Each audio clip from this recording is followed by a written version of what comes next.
Obrigado pela sua presença. O assunto hoje é de extrema importância. Você sabe que você determina se uma pessoa está morta pela morte cerebral. Não é mais porque o coração parou de bater, o coração pode continuar batendo, mas se houver morte cerebral, não tem recuperação, e aí o corpo está disponível para doação de órgãos quando, assim, a quem está morrendo, ou acabou de morrer, tinha vontade e manifestou isso para os seus familiares. Isso já é o suficiente. Se você manifesta isso, o seu interesse depois da sua morte cerebral, que você quer que alguém aproveite os seus órgãos, você manifesta isso para alguém da sua família. E está garantido, no Brasil faltam órgãos, as filas de transplante de órgão é muito grande e a matéria-prima principal que o órgão está faltando. Mas vamos voltar aqui à nossa conversa. E aí eu vou abrir para perguntas, você pode formular a sua pergunta e passar para o sistema. Nós temos em torno de 70 a 100 trilhões de células no corpo. 70 a 100 trilhões de células no corpo. Dependendo da literatura que você lê, uns vão dizer que é 70, 80, 90, a maioria diz que são 100 trilhões de células. Você tem uma ideia? Nós temos 100 bilhões de neurônios no nosso cérebro. No entanto, 100 trilhões de conexões nervosas. Então, o número de células no corpo e o número de conexões nervosas é mais ou menos igual, 100 trilhões. O que faz a sua inteligência não é o número de neurônios que você tem. O que faz a sua inteligência é a conexão entre esses neurônios, a chamada sinapse e hoje a parasinapse. Então, primeiro eu quero começar mostrando que, na realidade, nós não temos um cérebro dentro da cabeça. Nós temos 3 cérebros. Eu sei que para muitos de vocês isso é novo.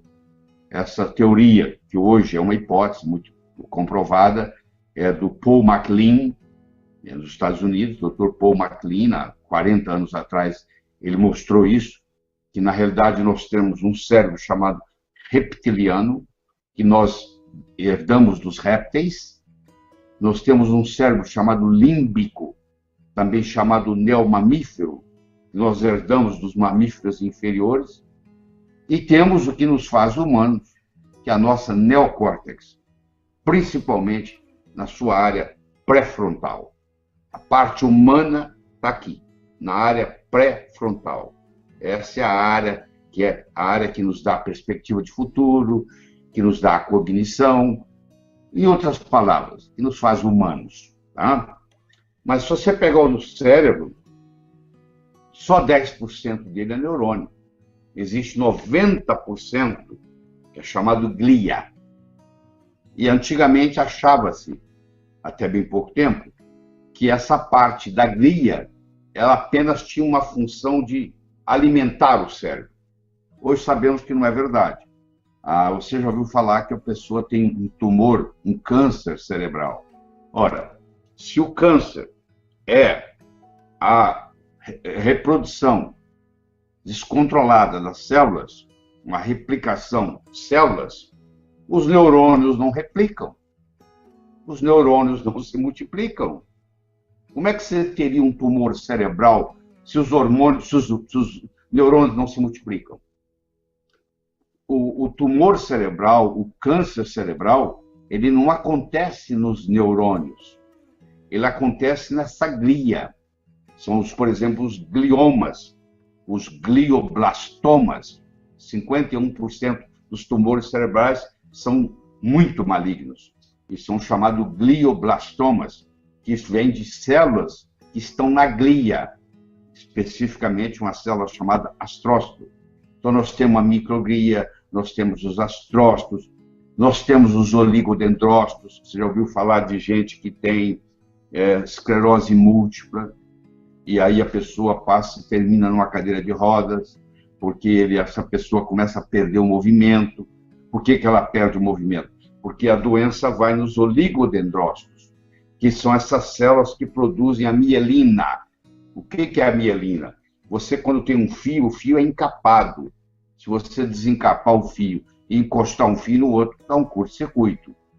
O sistema nervoso é a mesma coisa. Os neurônios são todos encapados com uma coisa chamada mielina.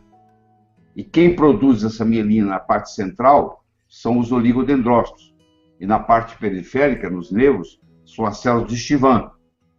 Mas então, vamos voltar aos oligodendrócitos. Se eles não estão funcionando apropriadamente, você não tem mais a formação da mielina, começa a dar curto-circuito, e o que é que acontece? A pessoa, então, ela quer movimentar o braço, não consegue, porque existe uma interferência, então isso prejudica. Quando nós falamos em melhorar o cérebro, alguém deve falar assim, mas como melhorar o cérebro? Se os neurônios não se multiplicam, você tem um número, você morre um certo número de neurônios por dia, e no final da vida você perde uma média de 70 ou 80 mil neurônios por dia, você deve estar achando muito, mas como nós temos 10 bilhões, 100 bilhões de neurônios, desculpe, como nós temos 100 bilhões de neurônios, mesmo que você perca 80 mil por dia, se você vive 70 anos, no final de 70 anos você perdeu 3%, 2,5%, 3%. Quer dizer, isso não é o problema. E quando nós estamos falando em melhorar o seu cérebro, melhorar a sua vida, nós estamos conversando da parte da glia, que representa 90% do cérebro. A parte cortical propriamente dita, ela representa só 10%. E lá estão 100 bilhões de neurônios. Mas a glia também tem uma participação, que hoje é chamado até o outro cérebro. Porque a descoberta é tão fantástica da glia, quer dizer que você pode pegar uma pessoa e mesmo que ela tenha tido um acidente vascular cerebral, você pode recuperá-la via glia.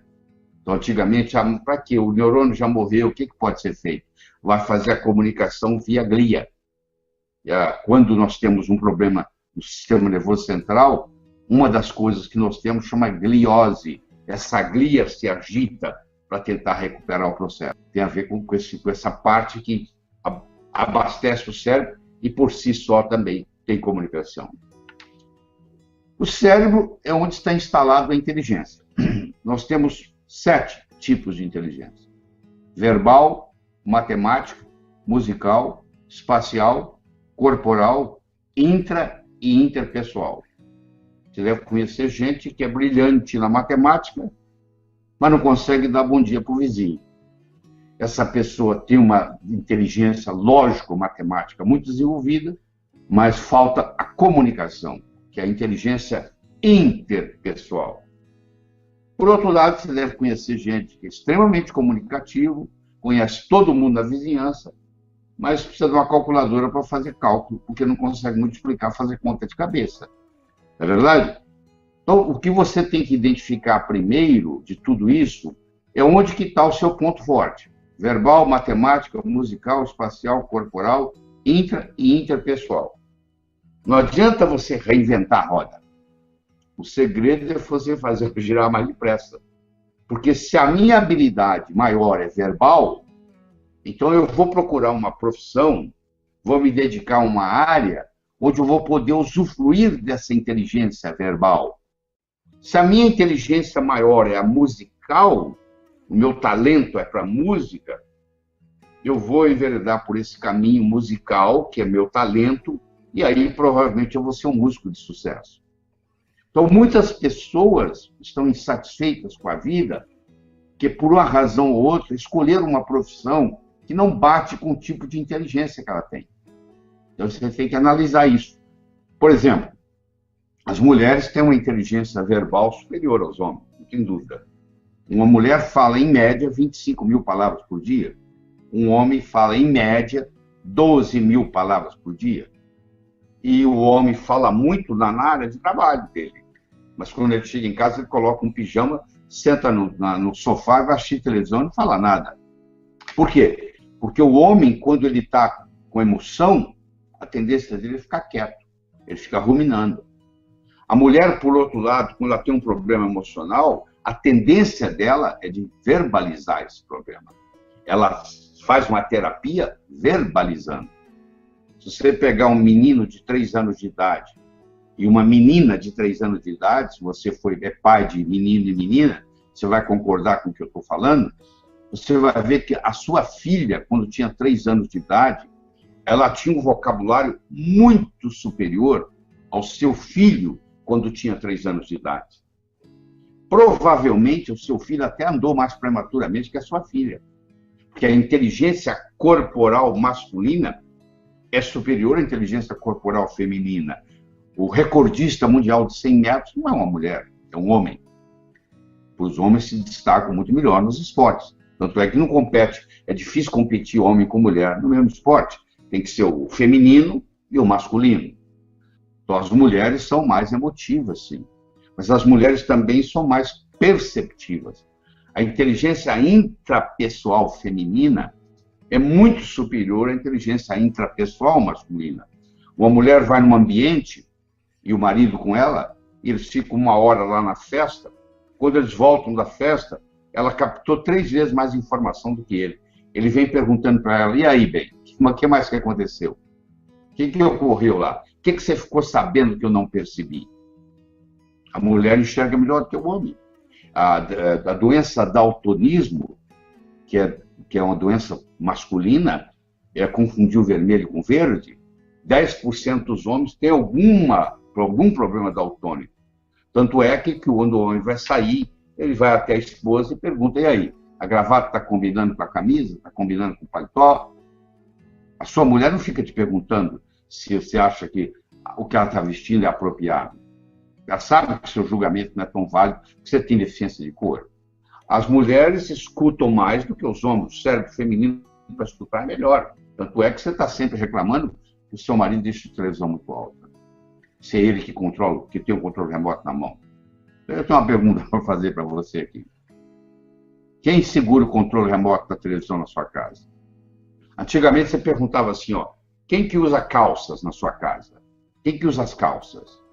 Porque antigamente o homem usava calça, a mulher usava vestido, usava saia. Hoje todo mundo usa jeans. Então, falar quem usa as calças já não é mais apropriado. Então, você quer saber quem realmente manda na sua casa? É quem segura o controle remoto da televisão. Se é o seu filho adolescente que segura o controle remoto quando você está assistindo televisão, é ele ou ela que está mandando, que está tendo mais autoridade naquele momento. Então, os homens escutam menos, os homens enxergam menos, os homens têm menos intuição do que as mulheres são muito mais intuitivas. Isso tudo depende de parte do cérebro. Você tem que ir entre um hemisfério e outro, existe uma estrutura chamada corpo caloso, que comunica um hemisfério com o outro, que as mulheres têm 18% a mais do que os homens. Isso permite a uma mulher fazer várias coisas ao mesmo tempo.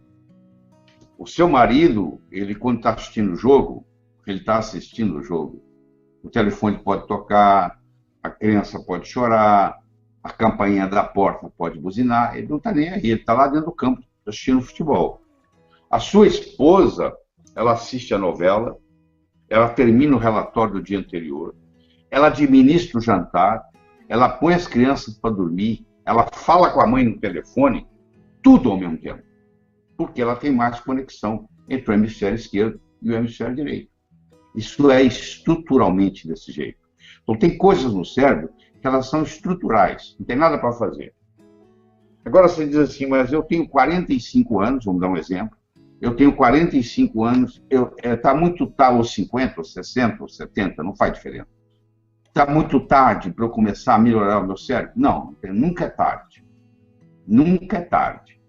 Mesmo quando a pessoa já está doente, se ela tem um princípio de Alzheimer, por exemplo, e ela vai num médico que entende de nutrição cerebral, a diferença é brutal. Você vê a paciente, o casal chegando no consultório de um médico desse tipo, e você observa que a chave do carro está na mão da mulher. Ou seja, ele não dirige mais. A mulher que dirigiu, porque você vê que a chave do carro está com ela. Você observa isso. Aí você faz o tratamento, muitos disso nós vamos discutir aqui com as perguntas e etc. E 3, 4, 5 meses depois, o casal volta pela segunda ou terceira vez ao consultório e você observa a chave está na mão do marido. Você não precisa falar nada que ele melhorou. Só de olhar que a chave mudou de mão, ele voltou a dirigir. Então, isso a qualquer momento pode acontecer. Claro que no Alzheimer, que eu estou me falando especificamente, que é o grande problema da humanidade hoje, porque a tendência sua é que você vai viver mais, e essa é a boa notícia que eu tenho para você. A má notícia que eu tenho para você é que quanto mais idoso você for, maior é a chance de você desenvolver Alzheimer. E Alzheimer, ele afeta praticamente o cérebro inteiro. Mas ele começa afetando a amígdala, ele começa afetando a parte pré-frontal, ele começa afetando o hipocampo. A amígdala, o hipocampo e a parte pré-frontal do cérebro são mais atingidas pelo Alzheimer. São três estruturas, três áreas fundamentais para a cognição, para a memória. Então, a pessoa começa a ter um problema de memória muito sério. Ela repete, faz a coisa, faz de novo. Ela esquece que dia que fez, ela não sabe que dia da semana que dia do mês. Você pede ela para desenhar um relógio, ela esquece o ponteiro, ela esquece de pôr os números. É muito comum você fazer um teste com uma pessoa, saber se ela está bem do cérebro. Você coloca uma folha de papel sulfite na mesa, você entrega uma caneta e fala, por favor, desenhe um relógio. E a pessoa vai desenhar o relógio, e aí você percebe que ela deixou passar um número, não colocou o ponteiro de segundos, uma série de detalhes. Aí você guarda aquele relógio, desenhado. Aí você faz o tratamento, seja qual for. Nós vamos discutir muito disso aqui hoje. Aí a pessoa volta, você entrega outra folha de papel sulfite, outra caneta e desenha um relógio. Aí desenha. Aquele outro ficou guardado. Agora você pega os dois relógios e compara. Aí quando a pessoa está melhorando, você olha nos dois relógios, não precisa fazer CAT scan, não precisa de nada. Ou SPECT, ou o que for. Você olha ali e a melhora está ali óbvia. Aí você vai conversar, a paciente, as mulheres têm mais Alzheimer que os homens, tá? Tem mais Alzheimer. Você deve estar preocupado. Por que a mulher tem mais Alzheimer que o homem? Bom, primeiro que a mulher, infelizmente, muitas delas tomaram pílula durante a vida. Tem mulher que toma pílula 10 anos seguidos. Isso interfere. Tem mulher que, infelizmente, teve esterectomia. Tirou o útero. Isso também afeta. E a literatura mostra que quem removeu o útero tem mais predisposição ao Alzheimer. E a testosterona é um hormônio que previne o Alzheimer. Não deixa formar o que se chama placas amiloides. Porque o Alzheimer se caracteriza pelas placas amiloides que se acumulam no interstício, entre uma célula e outra, e pelo emaranhamento intracelular de neurofibrilas. E a testosterona, que é mais comum, o homem tem 18, 20 vezes mais que a mulher, que a testosterona é um hormônio predominantemente masculino, apesar dos hormônios serem... Todos, homem e mulher, têm os mesmos hormônios, a diferença está na concentração. Enquanto a mulher tem mais estrogênio, o homem tem mais testosterona, a mulher tem mais progesterona, e assim por diante. Então, são as concentrações que variam. E o fato do homem ter mais testosterona, isso também ajuda ele a ter menos Alzheimer. Então, isso aí já começa a mostrar que você pode interferir em tudo isso aí. Prazer muito grande ter conversado com você. Evite o mal, faça o bem, viva a sua vida extraordinariamente. Tchau.